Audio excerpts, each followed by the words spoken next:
শুনেছি নির্বাচন কমিশন আজকে ৬টার সময় শিডিউল ঘোষণা করবেন। বাংলাদেশের সবাইকে নিয়ে যদি নির্বাচন হয়, আমি কৃষক শ্রমিক জনতা লীগ, আমার গামছার দল, আমরা নির্বাচন করব।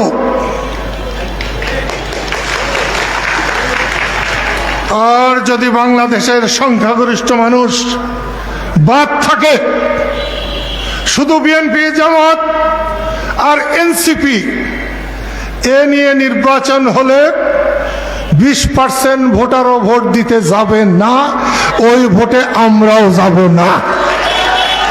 সেই জন্যে অধ্যাপক ইউনূস, আমি সোজা কথা বলতে জানি, লম্বা মানুষ কিছুটা গর্ধব হয়। আমি কিন্তু বলেছি, আমি আপনাকে চিনতে পারি নাই, আমার আগে আপনাকে হাসিনা চিনেছে, দেশের মানুষ চিনেছে। সেই জন্য বলছি, কারো ক্ষমতা চিরকালের নয়। হাসিনাকেও বারবার বলেছি, শুনেন নাই উনি। ওনাকে আমি মায়ের মতো সম্মান করি, আর আপনারা জানেন আমি মায়ের জন্য কি করতে পারি, এটা বাংলাদেশের মানুষ জানে, টাঙ্গাইলের মানুষ জানে। সেই জন্য বলছি,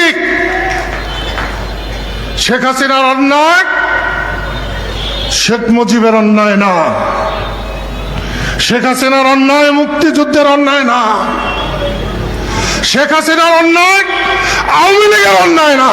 যে আওয়ামী লীগ জন্ম দিয়েছে মৌলানা ভাসানী, যে আওয়ামী লীগ জন্ম দিয়েছে শামসুল হক, সেই আওয়ামী লীগের অন্যায় নয়। তাই হাসিনার বিচার করবেন বলে আপনি আওয়ামী লীগেরও বিচার করবেন, করতে পারবেন না, পারবেন না, পারবেন না। আইয়ুব খান পারে নাই, ইয়াহিয়া খান পারে নাই, আপনারাও পারবেন। এটা করবেন কেন?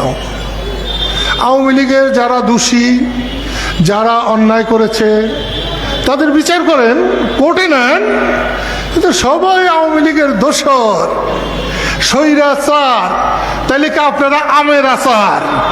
আওয়ামী লীগ যদি স্বৈরাচার হয়, যে কাজগুলো আপনারা করছেন এখন, এটা কি আমের আচার? না।